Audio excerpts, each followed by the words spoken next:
Because of the CBS News special report which follows, Mayberry RFD will not be presented tonight, but will return next week at its regularly scheduled time over most of these stations.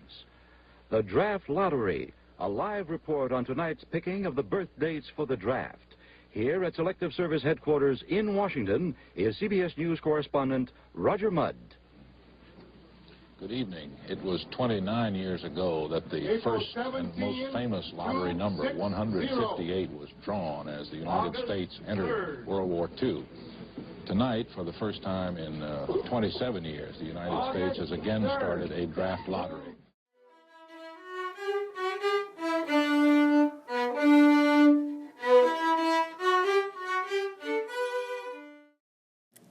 The draft is a military strategy used when America didn't have enough voluntary soldiers to go to war. To be chosen in the order of call, your birthday would have to be drawn at the lottery. The lottery drawing was when every day of the year was put on a piece of paper, which was then folded and put in a blue capsule. The blue capsules were then placed in a large glass bowl. Government officials would then draw the blue capsules. If your birthday was drawn and you were between the ages of 18 and 25, you were to be drafted. The lottery was aired on every television and radio station across the states. The birthdays were then posted by date. The lottery has only been enforced once, but conscriptions themselves have been enforced 6 times. The latest draft was discontinued in 1973.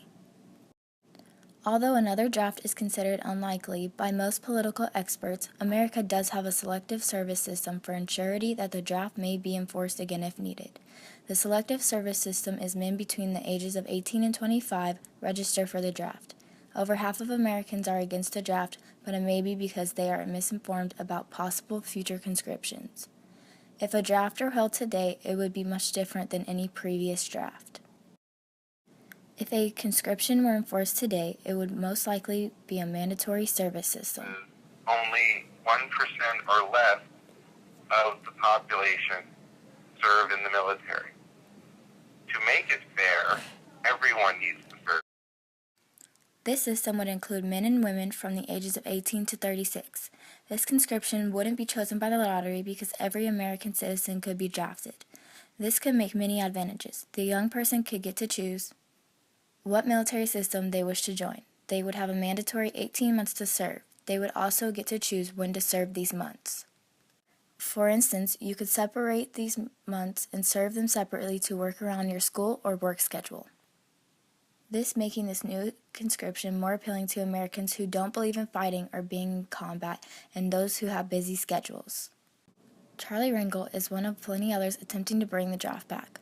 This year, Rangel is attempting to pass a bill for a mandatory service system. He quoted, "I truly believe we should have a National Draft Act before the Congress acts." Rangel himself was a veteran of the Korean War and believes serving for your country is an act of respect and responsibility every American should be a part of. Rangel stated, "We serve as a nation." Another reason Rangel is trying to get the draft back so quickly is because of the threat Syria poses, wanting a fuller, stronger military to make it safer for America before using military action on Syria. John McCain, the Arizona 1st District Representative, is another candidate agreeing for the draft to be brought back. Although he believes it would take an all-out World War III to make the draft necessary, he believes in the mandatory service system, along with Rangel. McCain wishes to have a strong military for not only the wars we are in now, but for possible future wars. Both Rangel and McCain believe a mandatory service system would make not only a stronger military, but a better America. The military teaches young men and women responsibility and teamwork. If every American had to learn these skills, crime rates would potentially go down, making it a safer, stronger America. It could cause the crime rate to go down because a lot of young men and women who may not have gotten enough discipline or maybe didn't learn to respect each other enough when they were in high school or wherever. When they get into the military, they have to learn to work together with other people. They have to learn to work as a team. They have to depend on other people. They have to respect other people's jobs and positions. And I think it would be a very positive thing. And I think that the crime rate would go down. Although there are many positive things about a draft or mandatory service system, there are many negative things as well. One of the main reasons many Americans are against the draft are because the previous drafts have had devastating effects on some families. To me, it's a modern form of slavery. It's taking away a person's freedom and ordering him under pain of severe punishment to do things which he may or she may not believe in. Yes. And in fact regard as fundamentally wrong and even evil. The wars where drafts were enforced, such as Vietnam, were usually very unpopular wars, leading to many American soldiers' deaths, thus leading to protests. The Milwaukee 14 was a perfect example of people against the draft, a carefully thought-out plan made up with 14 people. In these 14 people included 5 priests, a minister, Jim Forrest, and Doug Marvey. They snuck into a government building and took thousands of draft records and burned them, raising awareness of the draft resistance.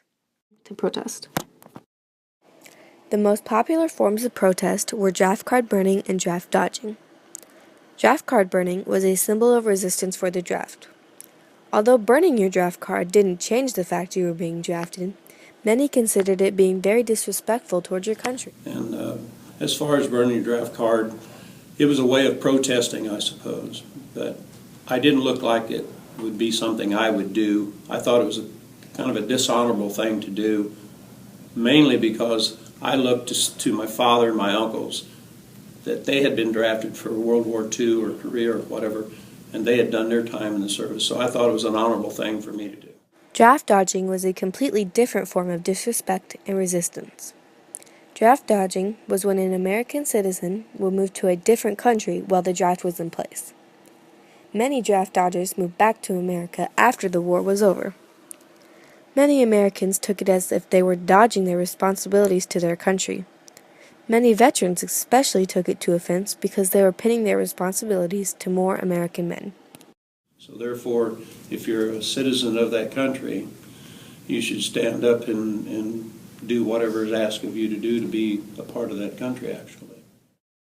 One of the main reasons why it was so disrespectful is because if you had a good reason why you could not be drafted, such as religious beliefs, there were other ways you could fulfill your responsibilities, such as volunteering at a local government-ran facility, such as most hospitals and nursing homes, until your service was complete. There are many other reasons why people are against the draft. One of the things that concerned us particularly was the forcing of young people into the military who probably didn't want to be part of the war. In fact, if they had wanted to, they could have volunteered. Of course, one of the biggest reasons is because it's hard for young men and women to leave their friends, family, and lives behind. The fear factor is another reason why Americans aren't fond of the draft. After hearing of all the devastations the war had brought, they were fearful to leave their homes with the thought that they might not be coming back. It's also very difficult to spend the beginning of your adult life from basically everything you know, potentially affecting your schooling or careers. It would be difficult for most people to take a break from their busy lives for long periods of times, thus adding it up, making it difficult for Americans to see the positive sides of the draft. There are many pros and cons of having a draft in America. It is seeing what is better for this country in the present and near future.